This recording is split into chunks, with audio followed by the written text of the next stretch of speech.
Today is June 22nd, 2021. My name is Maria Saldana, and I'm here with Andrea Puma. Thank you for being here. Of course. Okay. Can you start by telling me where you were born? Where I was born. So I was born in San Jose, California, on April 1st, 1993.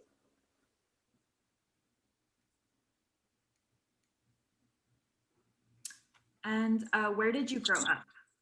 So I grew up part of my childhood in San Jose, and the rest of it, I guess you could say just Sacramento area, just because we moved around to different places in Sacramento, every year or so. So I'm probably the second part of my childhood and upbringing is in Sacramento, California. Okay. And where are you currently? I am currently visiting Santa Cruz to work on my own thesis right now. But right now I'm living in Roseville, California with my family. Okay, cool. And what's your thesis then, if you don't mind? So yeah, it's kind of changed over the course of the pandemic. So right now it's about reimagining and rethinking diasporic food systems. And what does it mean to reconnect with our ancestral foods and our indigenous foods, given the fact that we are also sharing space and land with other folks who from different diasporas, right, who've also been affected by colonization and capitalism and imperialism. And so I interviewed a few people who are local to Sacramento and someone from the Bay Area who's doing, that reclamation work.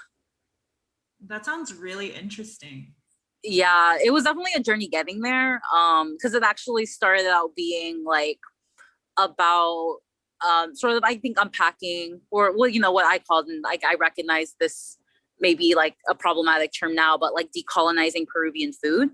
And what does it, because I didn't necessarily know the roots of Peruvian food. Like all I know is that like, Peruvians, I feel like, well, for me anyway, my family has defined our culture by our food and kind of like the way that we were able to share dishes with everyone. And that's the way we were able to relate to other people, I think. And so it's sort of like a relational tool, but I wasn't really sure what the roots of that were, or, I felt like there has to have been something, right? There's something behind that. And so I did this whole, like, my written thesis on, what were the implications of the gentrification of indigenous ingredients being used in Peruvian cooking, and kind of like how that whole formation came about. And so it was really intense, honestly. It was like such an intense process, but I'm so grateful to have gone through that. And even though my final project isn't necessarily about that, like, I'm still really grateful for all the information and writing that took place during that process. Yeah, that's super interesting. I think it's like the first time I'm hearing someone look at food in that way. And I appreciate you naming how like your parents used food as like a relational tool, because it is true, right? Like I think I'm also not that familiar with the origins of Peruvian food either. So whenever that's ready, I would love to read it. Yeah. I could literally just send you the PDF. I mean, my written piece is just going to sit there, so I could just send you the PDF after we're done. I would love to. Read yeah. Okay, so you're currently, in California. So where is your family from? So my family, both my parents were born in Lima, Peru. My mom's family is actually from Ayacucho. But then her mom moved her to, was it her mom or dad? One of her parents moved her to, or they moved themselves to Lima, and then she was born in Lima. And I'm not super sure where the origins of my dad's family is from, just because they're very like, I wouldn't say protective, but I would just say they don't really like people knowing where their family is from. Like there's always like this weird running joke in our family where it's just like, we ask my grandfather, like, where are we from? And he's always just like, Africa. And I'm just like, the fuck, what kind of answer is that? Like, that's just such a strange answer. But yeah, they're just really protective of like where they're from, I guess. I don't really know. Yeah, yeah. So, okay, so Lima, Peru, and I hear you on the protectiveness of family origins, because I think like I relate in that sense. Like I remember wanting to know certain things about my family's origins and just being kind of like brushed off. Hmm.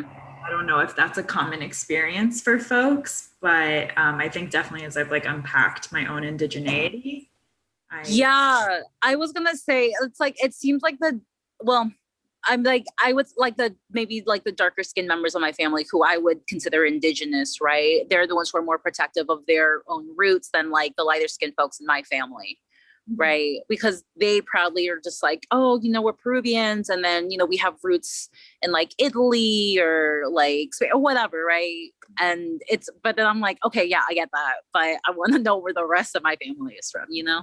Yeah, yeah, that's very real. Um, Hmm. would you share a little bit about your relationship to your Peruvian identity?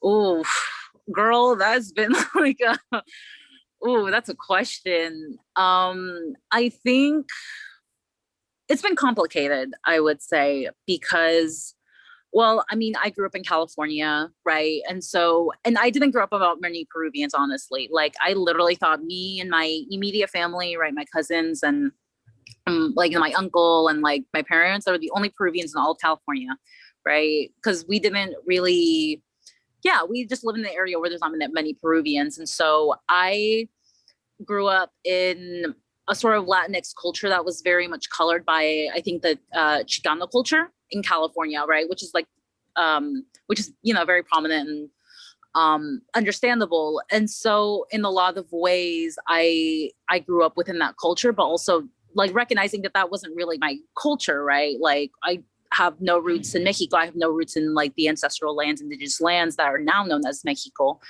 Um, and it was complicated growing up because I wasn't really sure where to go for answers on like who I was, why I was, right? Why is my existence this way? Um, and I think once I hit college, I think, yeah, it was like my undergraduate. Once I transferred, yeah, from community college to like 4 year, that's when I really started this investigation of identity and how my Peruvian identity specifically, right, has played a role in like the way that I see things or like the experiences that have happened to me, right, and how that's differed from my peers who may identify as Chicano or who may have roots right within like Central America even. Um, and so I think it was a very difficult process, and like I would say a lot of there was like a lot of hurt, there's a lot of anger, a lot of resentment. There was just so much I think surrounding the initial stages of that process. Because like I said, I mean, I couldn't find anyone right to talk to. I didn't have elders, or I didn't have any like Andean elders, any Peruvian elders. Um, anyone from South America. Let's just say that. Like no one from the land that is now known as South America. I didn't have any elders like that around me, and so I started searching. Like I searched hard, right, for people who were able to give me some sort of like inkling or some sort of like piece of knowledge that would be able to give me some sort of clarity on yeah, like on like who I was, like, right, or what is my relationship to I don't even want to say Peruvianism because I wasn't born in Peru. I didn't grow up in Peru, and so I don't necessarily have this um I don't have like this loyalty to preserving Peruvian nationalism. Mhm. And so I think for me it was more about this ancestral diaspora, right? That surpasses sort of like initial nationalism that I see, my family engaging in, and like I see, yeah, well now I see other Peruvians engaging in too, and that's something I was thankfully able to investigate a lot more when I was actually doing my thesis project, because like in this process of right quote unquote decolonizing Peruvian food, or at least the roots, I think I was in the end like I was really trying to figure out what how has my proximity to Peru, to Peruanismo, I guess, how has that been informed by colonization? How has that been informed by my own upbringing and my own experience being in diaspora? And so so I've been really thinking about that for the past couple of years. So I mean, I would say it's complicated for sure. I'm trying to think if there's anything else I could say to that. Because like I think the reason why I latched onto food for my thesis is because that's like the one thing I knew really well. I think the one thing about Peru I knew very well, right? Like I've been to Peru, like I visit my family, like I have hell of family members in Peru, right? And like my family calls Peru like literally every other day. So I mean, we're still very much connected to community there. But like I said, like for me, like I didn't really know how to relate to Peru because like I wasn't really comfortable speaking upon the politics, like the social justice movement, even though like I was an organizer here in Sacramento. That's so much more different than being an organizer in a different country. Right. But the one thing that I could relate to, or the one thing that I knew that concretely that I could relate to was the food, because that was such a, like I said, that's such a relational tool. And I felt like that was the best place to start unpacking this very difficult, this very complicated cobweb of just like real, I don't know. Yeah. Just this complicated cobweb of identity, I would say. Yeah. Yeah, thank you. Thank you for sharing all of that, because you've touched on some really important points. I think when I think we think of Peruvianness, right, or Peruanidad, a lot of it is tied back to the strong nationalism, right? I hear a lot of, I hear and I see, Peruvians are some of the proudest people when it comes to their country, I feel. And also what you named in terms of decolonizing, or you named this like decolonizing of Peruvian food, I think can go back to us thinking about like what settler colonialism has done in Peru, right? Which I think has made nationalism such a strong tool for Peruvians to like hold on to. I've even heard in my family, right, like you're Peruvian before you're anything else. And it has also been a way, I think, at least what I've seen in my family, is to step away from our indigeneity, right? Yeah. So thank you for naming that, because you're bringing up a lot of, I think a lot of things that I have seen and maybe have not been able to name as well as you have. So I'm grateful for your perspective. Is it meaningful then for you to have a relationship to Peru or to your Peruvian identity? Well, I guess the question is what you would consider Peruvian identity, right? Because like what I was saying before, right? I feel like there's two sides to this form of identity, right? One is like this nationalistic side where, you're trying to identify with country, but then there's like this other side, this ancestral side where you're trying to connect with ancestors and roots, right? And like, I think for me, it is important. I mean, it's important to know, like, how should I put this? Like, I would say it's important for me to be connected, because like when I want to know where I come from, I mean, I think information can still be read as information. So even if it's something I necessarily don't really want to know about, like, I don't, like with, for example, like what's going on with the elections right now, right? There's a lot of there's a lot of trauma surrounding the elections right now, right? And I know that I recognize that all of that really it's surrounding like this idea of like government, and like you have to know a lot about the state of like the country and the government and everything to be invested in that. But I think for me, knowing about that is still really important because it informs me sort of like where the community is at, right? Like where the community is at in relation to I'm sorry. I'm so sorry. I have no idea what the fuck I'm saying right now.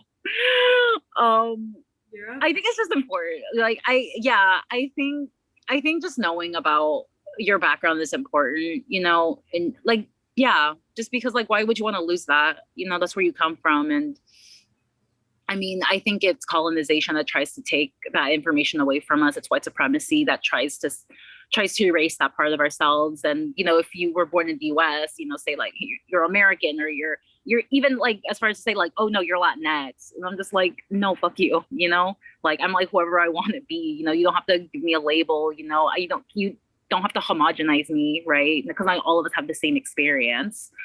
Um, so yeah, I would say, yeah, I think for me it's really important to stay connected with identity. Right. Right. No, and you're okay. I think you know, even you naming that your relationship is complicated, it's okay to not like you don't have to have like concrete answers here. I'm just really interested in your perspective and your story. Oh, for sure, yeah. Yeah. And so I also, you know, I'm hearing you name what or like you asking, you know, what do we mean by Peruvian identity when you mention, you know, sticking to like a nationalistic, you know, like perspective of Peru, and also thinking about the ancestral ties there. So maybe then how would you like describe Peruvian identity for you? Mm, I I don't know. Like I think I just see images. I think Peruvian identity is a lot about I think it's a lot about um trying to move forward. I think okay, yeah. I think that's the best way to describe it. I think encompassing everything that I know about Peru and everything that I've experienced and what my own opinions are. I think in the end we're just trying to move our community forward in like a way because like I know like the country and indigenous communities and everyone like we've all experienced like this significant amount of trauma and turmoil, you know, economic wise, politically wise, like we've experienced so much trauma, and like I think we're still trying to pick up the pieces, like all of us, right, no matter what our proximities to the country, like we're still trying to pick up the pieces of that. And I think we're trying the best that we can to form some sort of yeah, some sort of image for ourselves, right? And so I think um yeah, I mean, like, to be honest, like Peruvian identity right now is mostly surrounding like I mean, you know, like even though I'm doing I did my whole thesis on like unpacking Peruvian food, right? A lot of it is surrounding that communal aspect when it comes to food. A lot of it surrounds this idea that mm,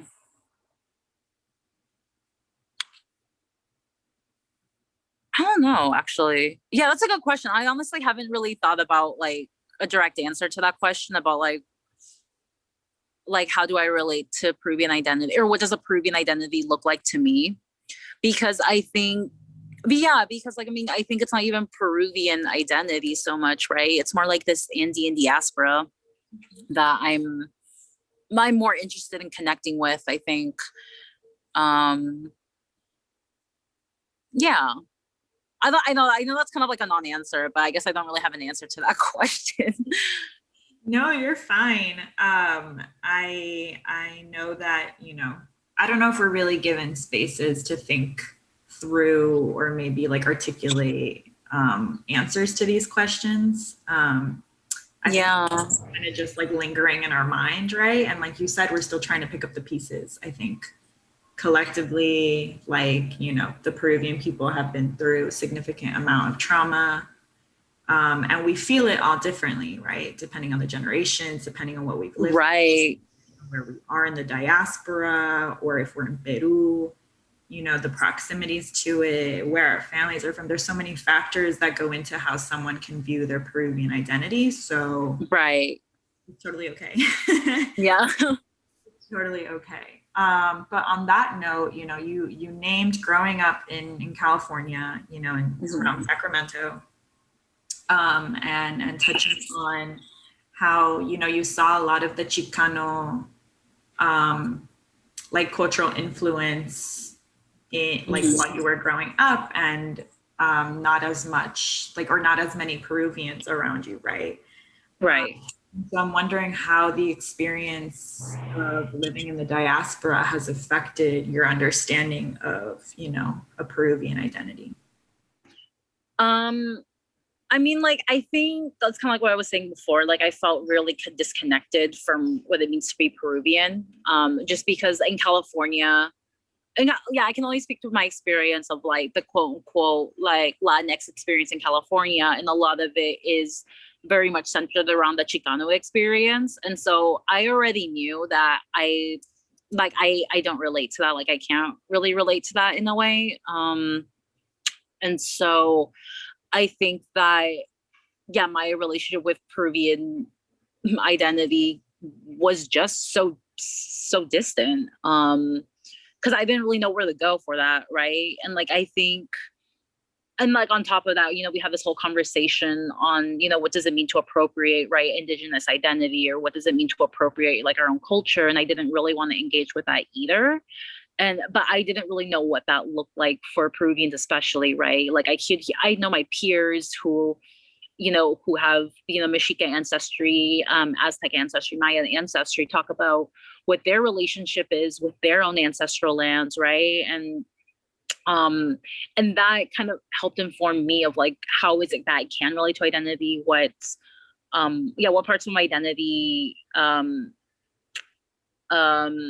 you know, have been, yeah, just kind of, yeah, like, so like, yeah, how, I guess, like, how can I relate to identity, right? In a way that isn't problematic, in a way that isn't trying to, like, me trying not to present as someone like I'm not, right? Because like, also like, I know I'm not, like, I did not grow up in an indigenous community in Peru, right? And so I think a lot of that, yeah, had to, but I also have indigenous ancestry. Like, my grandfather was indigenous, right? And like, my grandfather, I think like both my grandparents are indigenous on both sides, right? But then I also have like, you know, quote unquote mestizo, right? Or I fucking hate that word, but mixed family members as well, right? And so yeah, it's yeah, I think it was just like a lot of distance, honestly. Like, I just felt very distant from, yeah, because yeah, I couldn't talk to anybody who was Peruvian too, right? And like, our experience is like different than those who, or maybe who are maybe are in closer proximity to elders or to people, you know, with it that are experiencing the same diaspora that they are. And at the same time, you know, like, I think a lot of the experiences that brown people face, a lot of them are really similar, right? Because we're all just trying to grab onto something that's been trying to be erased this whole time. And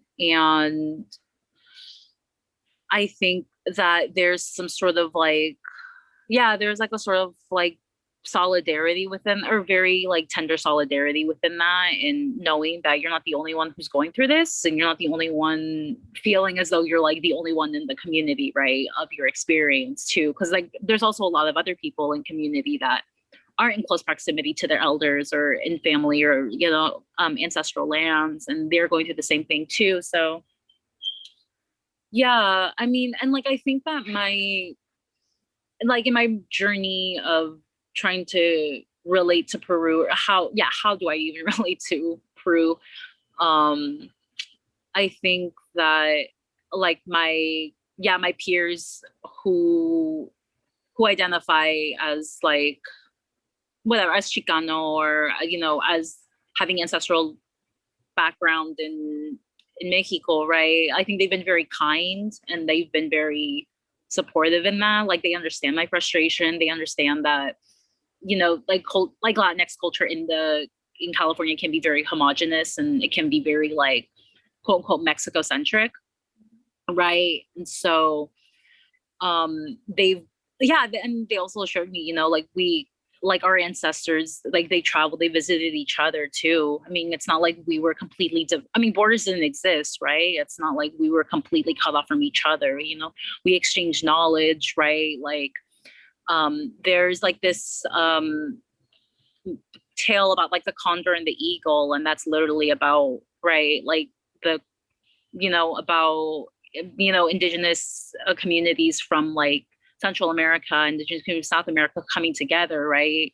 That in itself already speaks to how close, how we're family, right? And so I think that there is also, yeah, I mean, I think in the search of like trying to figure out like how do I relate to my diaspora, or how do I relate to Peruvian identity, there's like like a tender solidarity with other, with other, I guess, Latinx folks around me. Knowing my frustration, but also, assuring me that, you know, I'm also not that far away from connecting with identity, right? Like it's still there. I mean, and we still share a lot of the same customs. We share a lot of the same information. It's just worded in a different way, right? And so that also makes me feel better too. That like I kind of feel like I was far off because like I feel like Peruvian identity had to be something very specific, but it's also something I have to construct it because like diaspora is about having to like reclaim and reconstruct and reimagine what it means to be Peruvian too, right? So there's not really. So yeah, I think that's what also I realized in the journey is that there's not really one right way to do identity. There is definitely conscious ways of doing identity for sure. Like don't get me wrong, but I think it doesn't have to look a certain way, right? It just has to be, honestly, in order to be honoring the experiences of everyone who's living in diaspora right now. Like Peruvian identity has to be constructed by the person in diaspora. Right.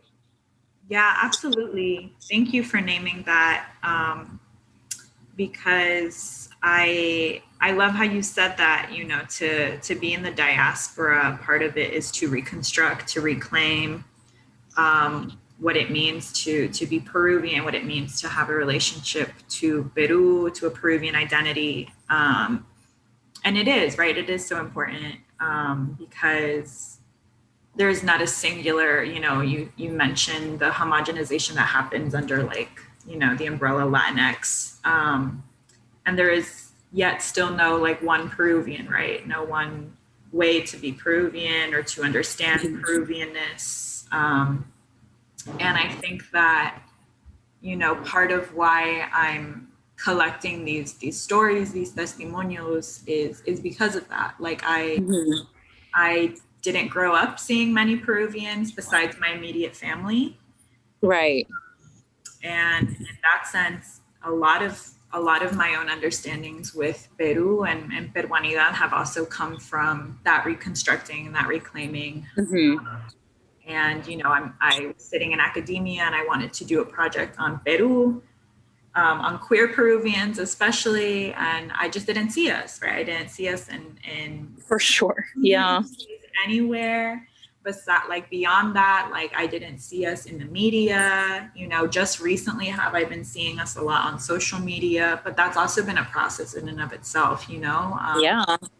And I think that the archiving piece is why I'm doing it, but also, you know, like for me, being queer Peruvian was really central to how I understood myself in that process of reclaiming and reconstructing.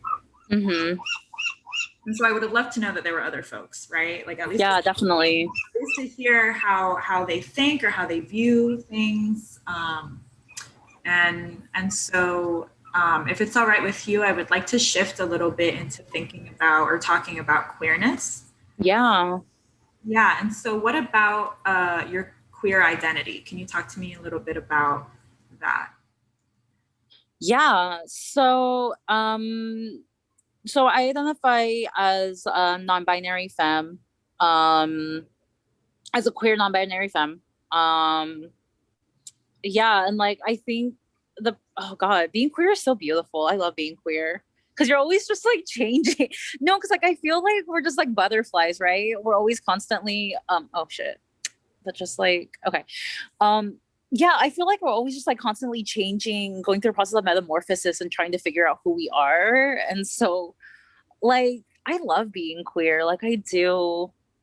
It's just yeah, for so many reasons, right? But and like I'm glad I had that relationship to queerness now because like you know when I first started coming out to myself as any sort of queer identity, I was just like, oh my god, what the fuck did I do to my family? Like who was like what higher power has fucked me over that like I'm now starting to like look at this in a different way or look at these people in a different way.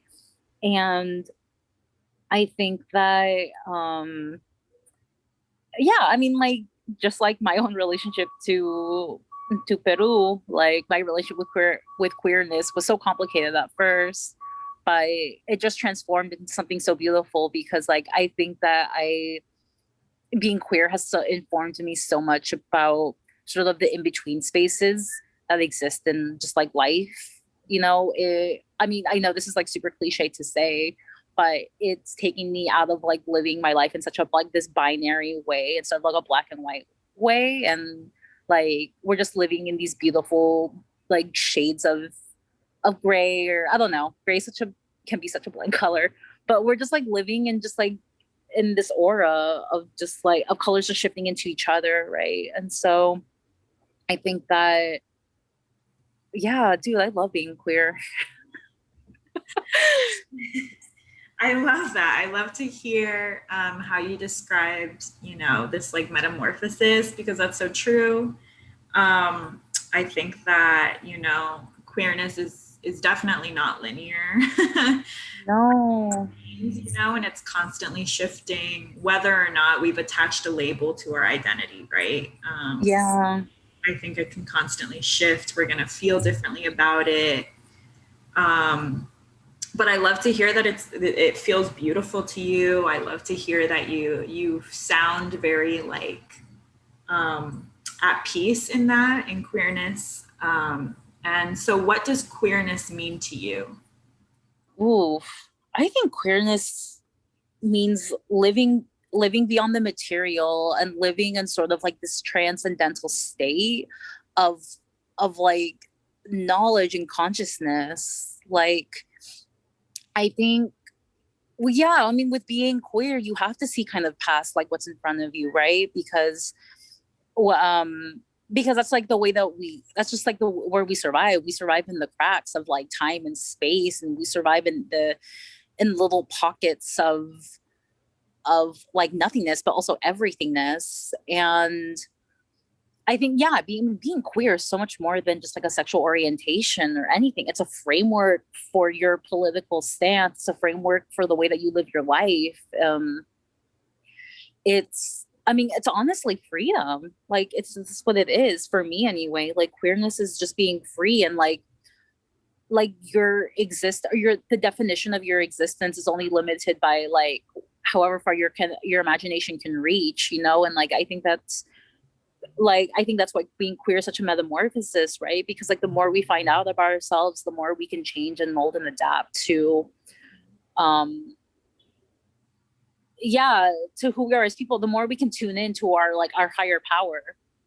And so yeah, I mean, I think that there's literally no bounds. There like we can be so boundless, I think. Um so I think queerness is just like freedom.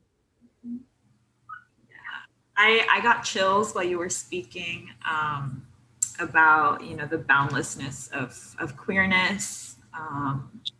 It is very transcendental, right? It's like you can't measure queerness, you can't capture it, you can't like, you know, it's like you can't hold it. It's not a tangible thing, right? I think that there can be outward expressions of queerness, there can be behaviors of queerness, right? We can read certain things as queer, but it's not like a definitive thing. And I really appreciate you know, all your thoughts on queerness. It was really beautiful. It was really beautiful to hear. So what does queer community mean for you? Queer community is like family, honestly. That's not even like, I mean, yeah, because it's more than community, right? It's family. It's people who have your back, and like that's um they're your comrades, right? Like if you're an organizer, they're your comrades. If you're not an organizer, they're your family. They're like your first point of contact, or they're, well, this is my idea of like what queer community should be anyway. But there's such like a nurturing space for you to just continue growing, and queer community wants to see you succeed. It's queer community it's non-competitive. Well, I mean, I think it should be like non-competitive, right? And like we don't have to have this competition of like one-upping each other, trying to step on each other, right? We're collectively building and growing, and so it's a promise, right? Like queer community is a promise for a better life for all of us, and for, you know, the future generations. Yeah. Yeah, I love that.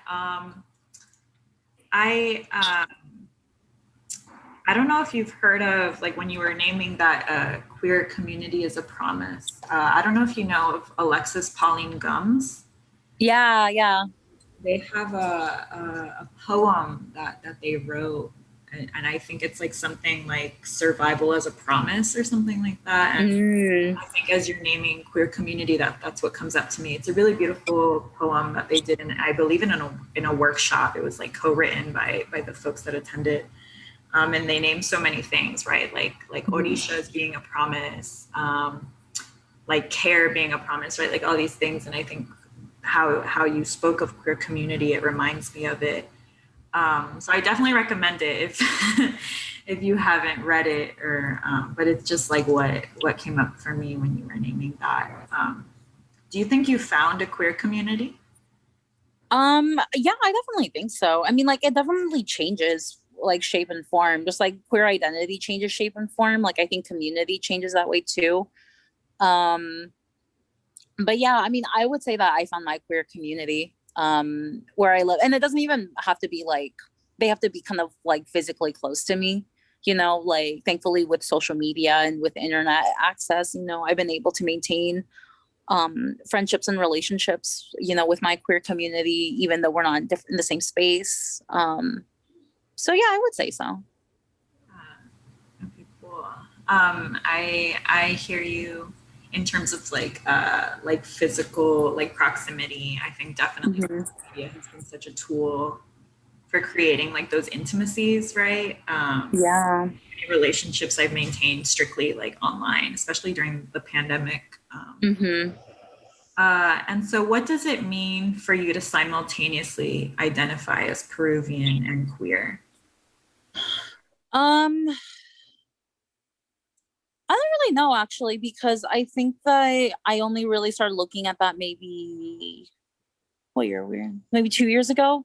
Um, because like well, you know, coming out as like non-binary, I think that um I started looking into where like, you know, where are the non-binary, where like you know, the trans like queer people, right, within our histories, because a lot of them were written out.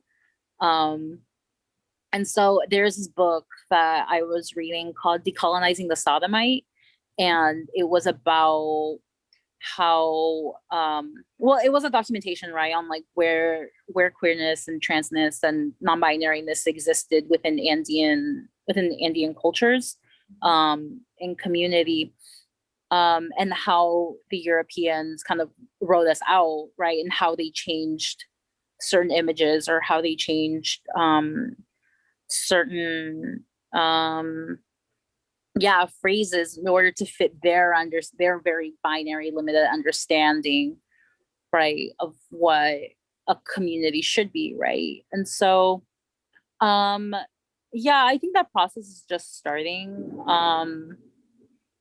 But I think there is like a lot of comfort in knowing that, I mean, it's obvious, right, I mean, queer people and non-binary people and trans people did exist, right, in our ancestral, right, in our ancestral lands. And so I mean, it's comfort, there's a certain comfort in knowing that there's some sort of written document about that, regardless of who wrote it, like, like I'll take what I can get at this point. So, yeah, I mean, yeah, I think that process is still just starting, to be honest. Yeah. And Yeah. connecting the two. But yeah, because like I felt like those two identities were pretty disconnected for a while.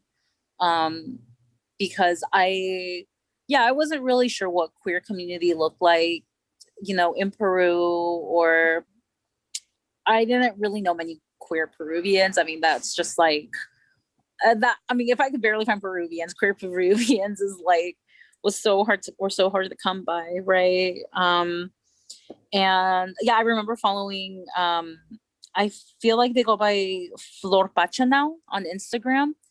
And yeah, they were, yeah, like a lot of their posting, I felt so much like tenderness towards them and like all their like content, because I was just like, oh shit, like they're saying some of the stuff that I've been feeling, or they're like really good at articulating like that relationship between queerness and identity. So yeah, I mean, like I said, like I feel like that process, like the linking the two, it's just starting. So Yeah. And I also hear you name, if you didn't find Peruvians, how could you find queer Peruvians? Like yeah. that's such a real occurrence. I really think that if it wasn't for social media, I wouldn't like have found anybody else, right? Like Right. I found maybe one queer Peruvian when I was in college, Mhm. and I was just like, okay, like that's it, right? Right. Like there, I also I love following queer Peruvians online. I think it's really beautiful how they have come to just like being able to like witness how other folks have come into their own like Hmm. thinking of their identities has been really beautiful to see. Yeah. And so you named feeling like your identities were disconnected, right? Yeah. Yeah. How do you, are there ways that you feel, they most diverged, or do you see them overlapping at all recently? I'm trying to think. I don't think it was so much that like they contradicted each other. Well, maybe in a way, but I think it was more, I just didn't really know how to compromise the two, or how to interact with both of them, right? Because I think that well, I think it's because like also my first point of contact with both being Peruvian and queer was like when I came out to my family. And that was like a really difficult process. And it was a very lengthy process. I would say it took a few years, honestly. So, and, because of that, yeah, I mean, for me, it was a traumatic experience. And because of that, I don't think that I that was like what I knew, right? I was just like, okay, being Peruvian, being queer means this, and I didn't really know how to rewrite that narrative, even though I knew that narrative could be rewritten. I just didn't know how to rewrite it. Um, and so I'm right, and like I mean, and I'm super thankful that like I was able to find other, brown queers, right? Regardless if they were Peruvian or not, there were other brown queers that were going through the same process, right? And there was like a lot of comfort in talking with them, right? Because like I found more solidarity in being brown and queer, I would say that, as opposed to Peruvian and queer.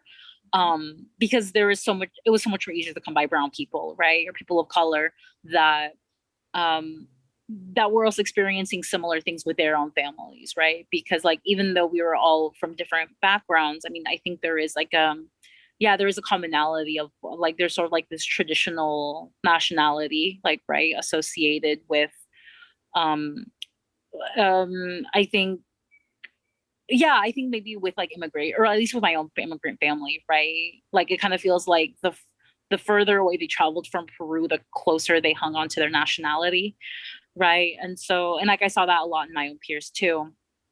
And so I saw that as queerness, as compromising that, or as threatening that, right? As threatening that nationalism. Yeah, so I mean, I have a lot of conversations with like other brown queer people about that, and yeah, I think that gave me a lot of community, and that I felt like a lot of solidarity within that. Right, right. Yeah, that makes sense.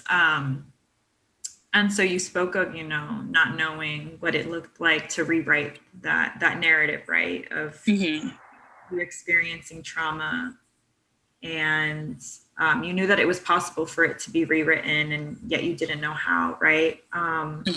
I'm wondering if you could expand on what rewriting the narrative has looked like for you. Ooh, okay.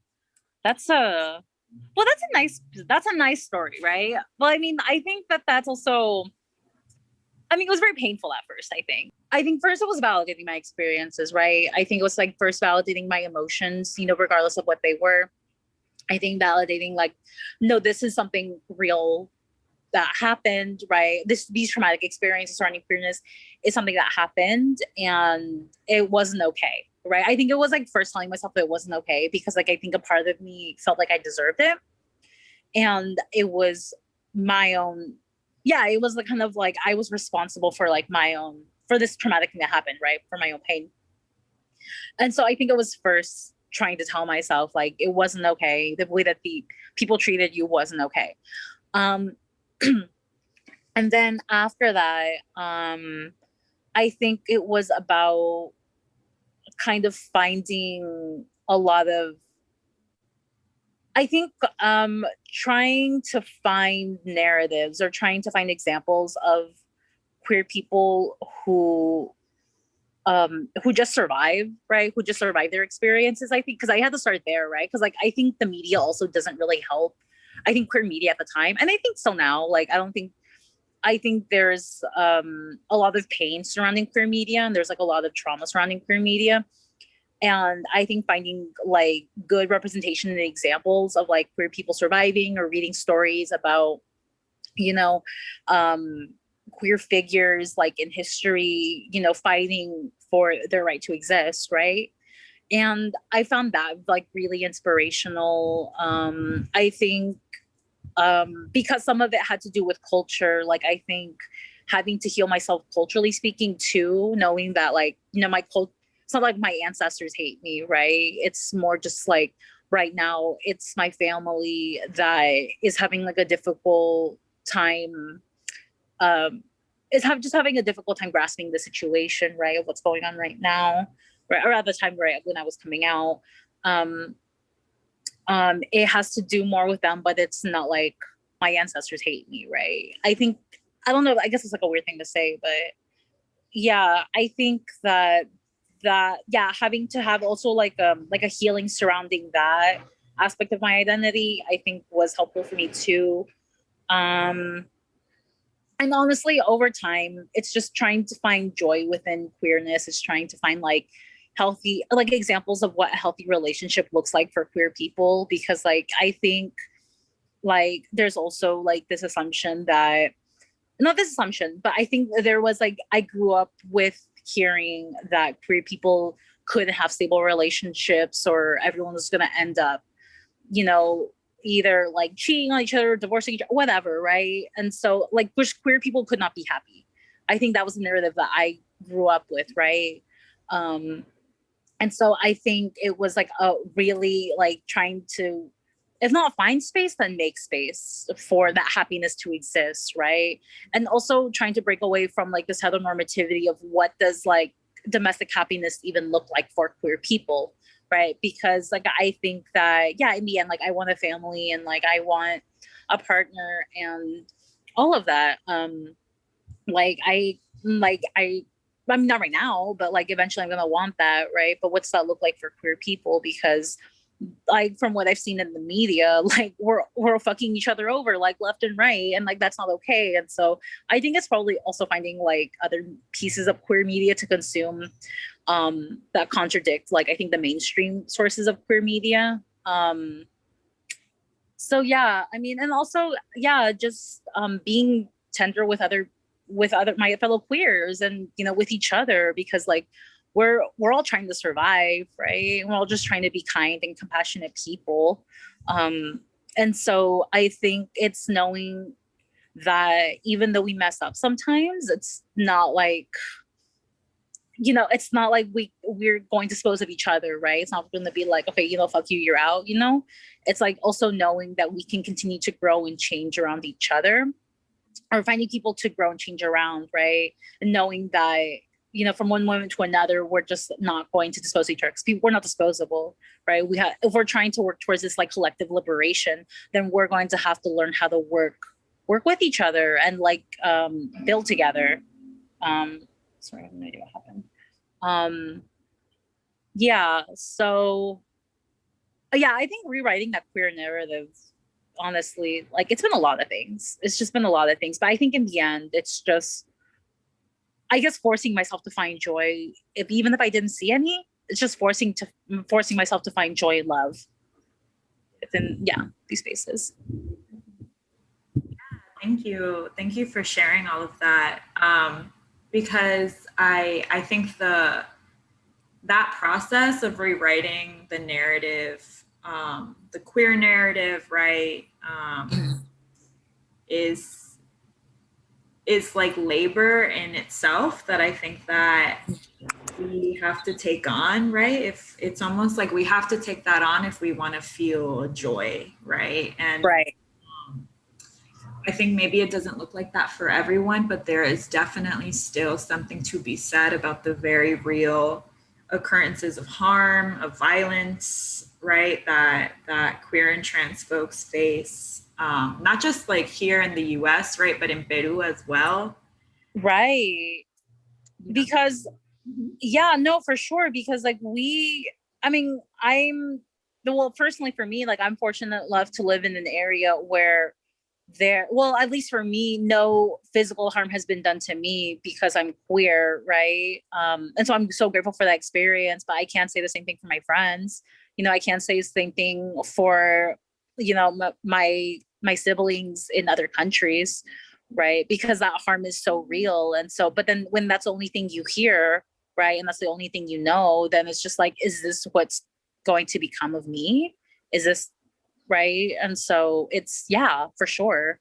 Yeah, absolutely, right. And it's like we're so like queer folks are so much more than the trauma that we've been fed, right? Because it's right. What you said about how we see queerness represented in the media, sometimes how we hear it perpetuated within queer communities as well, right? Very like the harm, the microaggressions that are still very aggressive, right? Right. And that's so real. And it makes me wonder, and this might be a big question, but we know that these acts of violence and harm, many people pay for it with their lives, right?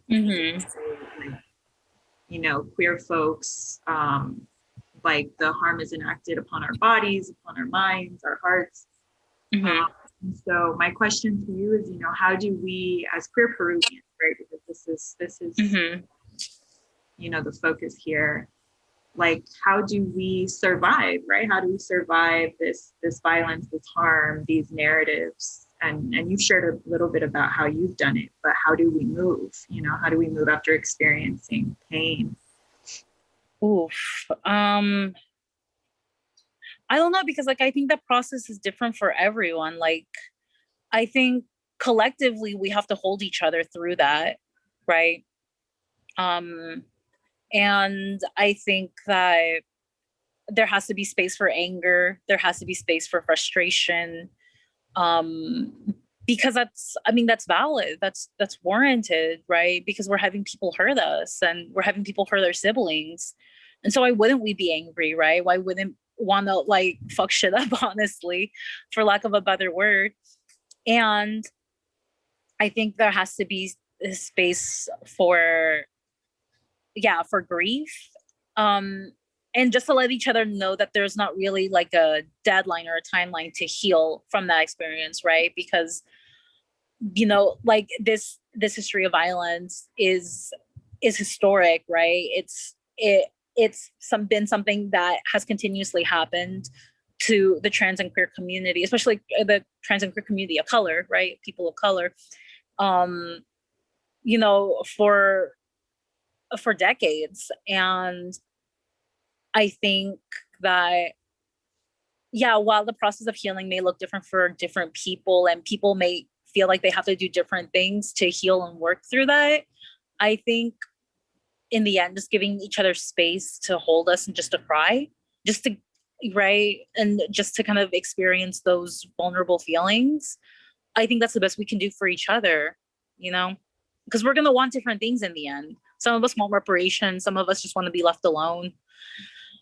And I think all of that is valid. And I think everyone should get what they want out of, you know, this. But I think the most we can give each other is just support and love throughout this. Yeah.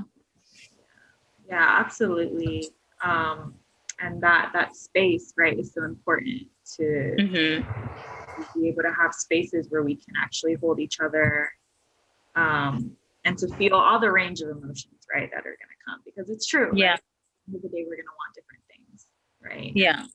And we're each going to have different life experiences that lead us to heal in different ways. Yeah.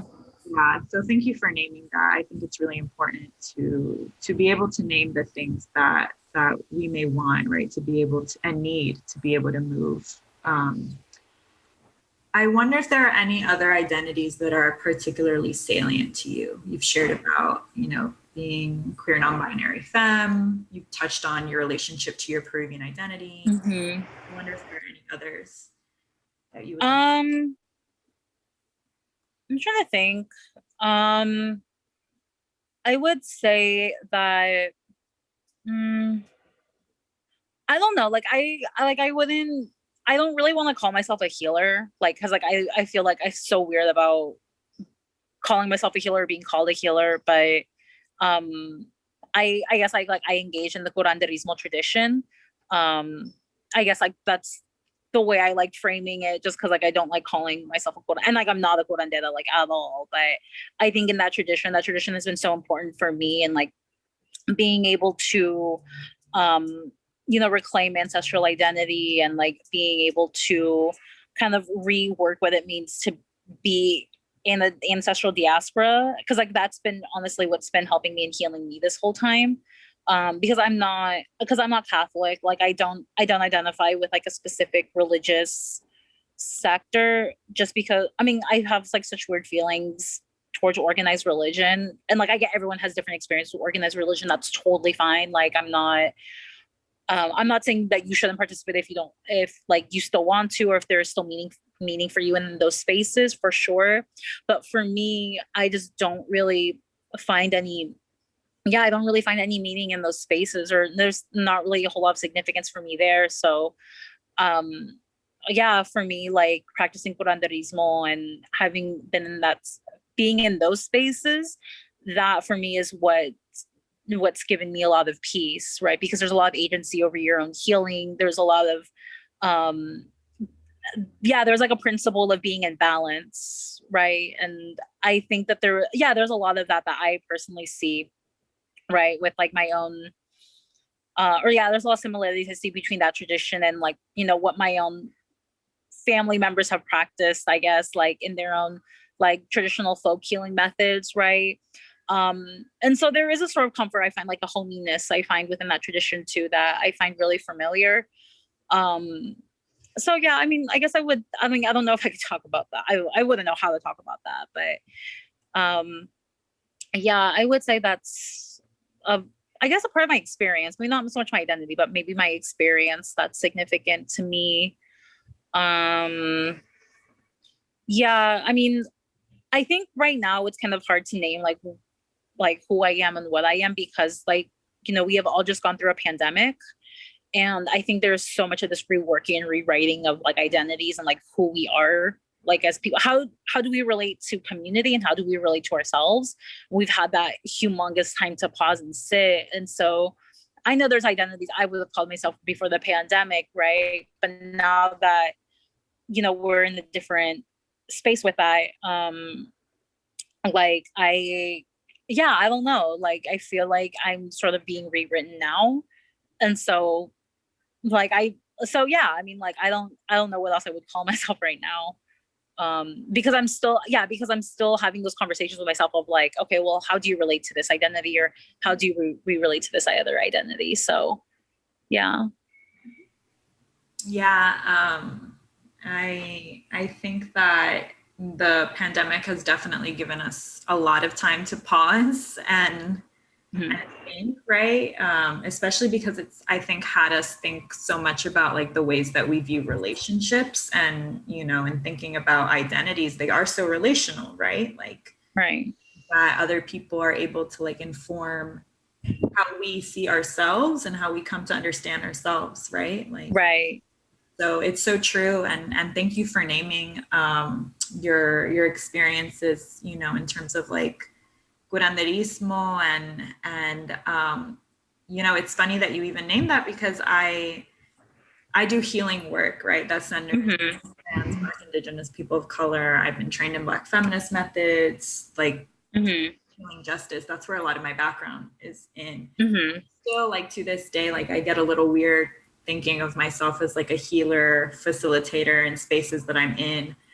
And still, right, like I still get curious as to how folks are centering wellness, how they view healing, how they are healing. And so my next few questions focus a little bit on those aspects. Yeah. And so I'm curious, what does wellness look like for you? Um, Wellness is establishing boundaries, first of all. It's like establishing boundaries with yourself and establishing boundaries with other people. Um, I I think that I think for me, it's difficult to navigate like my own health and my own wellness if I don't know where my boundaries are, and then if I don't know where like my limits are. Um, and so yeah, setting, yeah, I guess that kind of sets a space of kind of like where I can operate.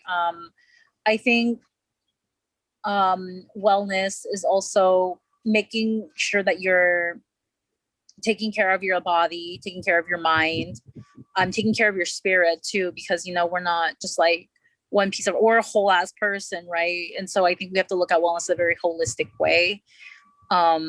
And so for me, it's looking at different parts of myself in a holistic way, right? So like if I have a stomach ache, I think about everything, right? Like I think about, okay, what did I eat? Okay, how am I feeling? Like spiritually speaking, like is my spirit okay, right? Did I interact with someone that I didn't want to interact with, and you know I'm just getting a bad feeling afterwards, right? So it's really thinking about yourself in as a whole ass being in a holistic way, and not just like, yeah, not just trying to pick yourself apart and just like, okay, if this is a physical element, then this is just about the physical, or this is just about the mental, right? So yeah, I think wellness is about setting boundaries and looking at yourself as like a whole person. Mhm. Yeah, absolutely. Yeah. What about healing? You touched on it a little bit earlier, but I'm wondering how else you. Yeah. So what the question would be, how do I look at healing, or What does healing look like for you? oh, healing for me, healing is space, honestly. I think for me, healing is taking a lot of space for myself. And like I said, it's kind of like setting those boundaries for me to have my process away from other people, away from other energies, you know, like I don't, to be honest, I really don't post a lot on social media. And not anymore anyway. I used to, but like I'm barely on social media. And I I think for me, healing is um yeah, is taking space away from just like a lot of like chaotic, messy energies, right? I'm not like yeah, there's no one in particular I'm thinking about, but just like in general, like I feel like social media can be such a messy and chaotic space. So it's taking time away from that. It's thinking, yeah, it's like being honest with myself about, you know, how I'm acting towards certain people, or kind of like what my habits are, right? It's being honest and being real with yourself, and like, okay, is there something that I need to reassess, or is there, or you know, I would like to continue doing this thing, right? I like the way I react in this situation. So it's being really conscious and mindful of yourself. um and it's also learning not to gaslight yourself either, right? Because I think healing healing is about healing yourself, right? Like, I mean, I think that's something that my therapist taught me, was that there can be two sides to yourself, one that protects your relationship with other people and one that protects your relationship with yourself. And one cannot gaslight the other. But a lot of the times the side that protects your relationship with other people gaslights the part that protects the relationship with yourself. And like that can't continue happening, right? Because you also deserve love, you also deserve respect. So I think it's also like really kind of drilling that into my head, that that my experiences are valid, my feelings about certain situations are valid. And like I can't continue gaslighting myself because like I want to be nice, or for the sake of playing not devil's advocate, but for the sake of protecting my relationship with other people, right? Yeah. And like I think also healing, another aspect of healing for me is just like learning more about like, my identities, right? Because like and learning the whole history about my identities, right? Not just like the nice parts, but also the messy parts and like the not so nice parts too, right? Because then it gives me a whole picture of, of where I came from, right? Because like I think that, when we were in healing spaces, sometimes we say like, oh, let's bring in all our ancestors, right? Or all my relations. But like, you have to understand, you're all calling to bring in all of your relations, not just the nice ones, but you're calling in like the messy ones too, right? And so a lot of my own healing process has been healing with my messy ancestors, right? The ones that want to connect with me through their own messy ways, right? And maybe like tapping into my own messy ways. And just setting boundaries with them too. So spiritual boundaries, like, hey, like, I don't think we can work together, or, when I call in like all my relations, this is kind of like what I'm expecting from my ancestors, right? And like, I know what they're expecting from me. So yeah, that's such a big question, because like, I'm just like, yo, there's so much healing I have to do, like mentally, physically, spiritually, right? And like, I can touch on like so many different aspects of that, but yeah, I think those are kind of off the top of my head. Those are just like the different ways that I heal. Yeah. Yeah. Thank you. Thank you for all you've shared. I think that we're constantly healing, right? Yeah. And I feel like even if we think we've healed from one thing, it's like not a linear process either, right? Like queerness, it's not something that's just like, oh, I've healed and that's the end, right? Like Right. constantly having to think through who we are. We constantly shift as beings. Mm-hmm. And healing is messy. Like I think that just like it's not going to look, perfect. It's hard work usually. Mm-hmm. And it's difficult work. It's a lot of labor to heal. But I think that, when I talk to people about healing, no matter where they are in their healing journey, I think that we still are healing, right? So like whatever it's going to look like for us, we've come so far, that we've done healing in that process, right? Yeah. Yeah. I have just a few more questions before we wrap. Oh, for sure. But, we've talked about wellness, we've talked about healing, but what about pleasure? Does that come up for you at all when you think of, your identities, your queer Peruvian identity? Yeah. I mean, I'm in graduate school right now, so I don't really have a lot of time for, I feel like I have not a lot of time for pleasure, but no, what came to mind actually was Adrienne Marie Brown's like pleasure activism, and I think pleasure and liberation are like two things that I really like thinking about, and not having to be like, I think that's like not getting rid of shame. I think working with shame, I think, and like really rethinking about where does shame lie in like my own existence, because I mean, when I was first coming out, right, like I felt shame like around like who I was attracted to, or like whatever, right? And I think it's, for me, like pleasure first starts with like, for me, undoing those concepts of shame and guilt, I think, and then it moves forward into just finding pure ecstasy and like the everything, right? In the smallest things, and like in like nature and just like happy occurrences, right? Because like I feel like living within capitalism, and living in like the, I guess the remnants, I don't know if that's the word for it, of like I mean, we're still going through colonization, but I think living in the time that we do now, I think it's hard sometimes to find those moments of like pure joy and ecstasy. And so for me, it's about finding that in just like the everyday, just like, yeah, in everything, right? It's like Walter Mercado, I think he said like this quote where he was just like, "Oh, I have sex with everything, like the plants and the bees," and like I was just like, "Damn, that is so iconic!" Like I love that because he just found so much joy and love and pleasure in everything, right? Um, and so for me, I'm trying to do that because like um I think I go through periods of like depression, maybe like cynicism, and I'm just like, fuck everything or whatever, like nothing is happy. um, but I think right now I'm in the process of like really trying to force myself to find just like pure joy and everything and not being afraid to be happy too, right? Not being like ashamed to be happy or guilty to be happy, right? Because like I think there's also like weird feelings surrounding that too. Um, that like I don't deserve to be happy or I don't deserve to have pleasure. I don't deserve to have love.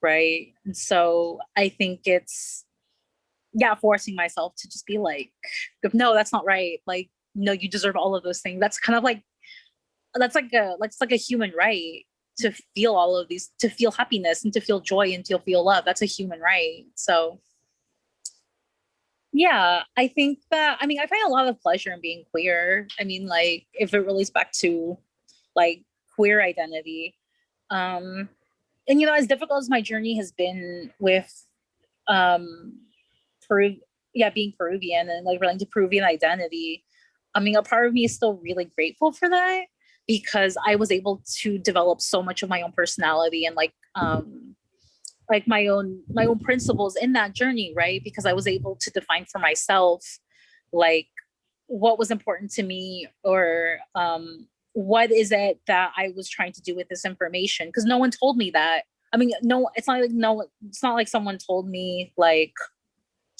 no, this is the journey you're supposed to take with like discovering your identity, right? And so um as much as there has been pain and like sadness and grief surrounding that, I think equally there's also been a lot of joy and there's been a lot of pleasure in that process and journey too because like I mean I don't know where it's going to take me. I mean I don't know where it's going to take me tomorrow, today, next year. Like it could take me anywhere, right? And there's a lot of for me there's a lot of pleasure and joy in that in the unknown and not knowing what comes next, right? So yeah. Yeah, yeah, that's really beautiful.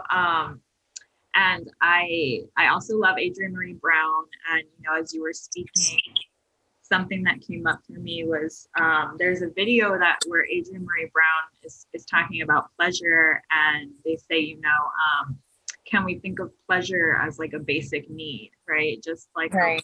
how having food, water, housing, clothes are basic needs. Mhm. Right? Can we think of pleasure in that way as well? Mhm. I love how you spoke of the pleasure that you have found, in queerness, right? I think that there can be space for both mourning and celebration in that. Mhm. And also just like in pleasure in the unknown, right? That's something that I'm going to sit with for a little bit too. I think that it can be pleasurable, right? To not know where you end up tomorrow, but to have like enough like faith that you're going to be like, all right, like, Yeah. yeah, that's really beautiful. So I have two more questions. Okay. One is, what do you wish for yourself? Um, I think I wish for happiness and peace. I think for myself. Mm, yeah. Like I think yeah, plain and simple. I think I wish for like happiness and peace for myself. I wish for love for myself. Yeah, I think I have like a tendency to make things hard for myself, right?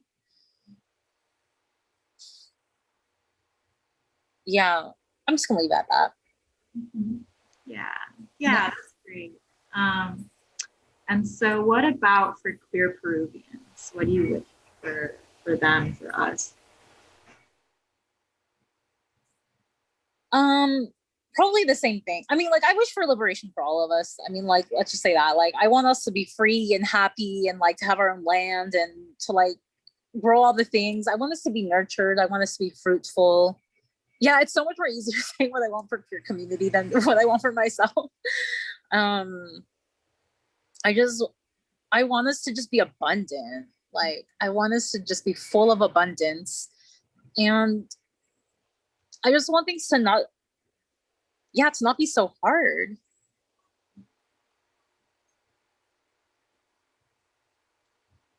Yeah. Yeah. So I think, yeah, I just want, yeah, liberation and abundance for us. So for us not to be just surviving, but thriving. Yeah.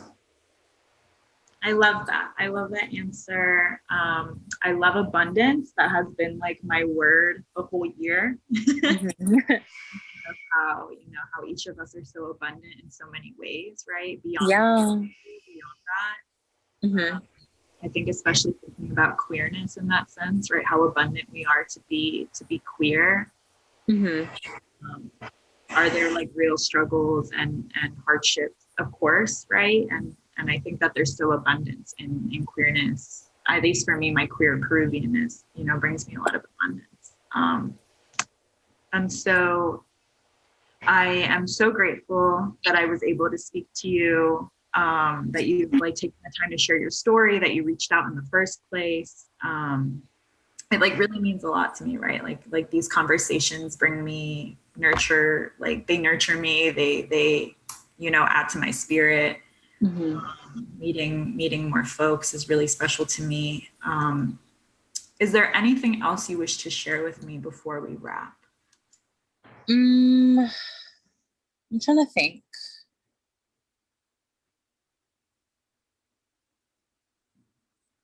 Um, no, I mean, like, I think one thing I'll say is that I guess for people who are like on this journey, right, of trying to figure out where they are in the Peruvian diaspora and like trying to connect is just to have compassion with yourself and patience, right? Because we're doing a lot of hard work. Um, we're doing a lot of hard work, right? Um, because so much has been erased from our history, and even because of the history of our country, like so much has happened, and so much continues to happen. So yeah, this process can be very hard, but to not lose faith. um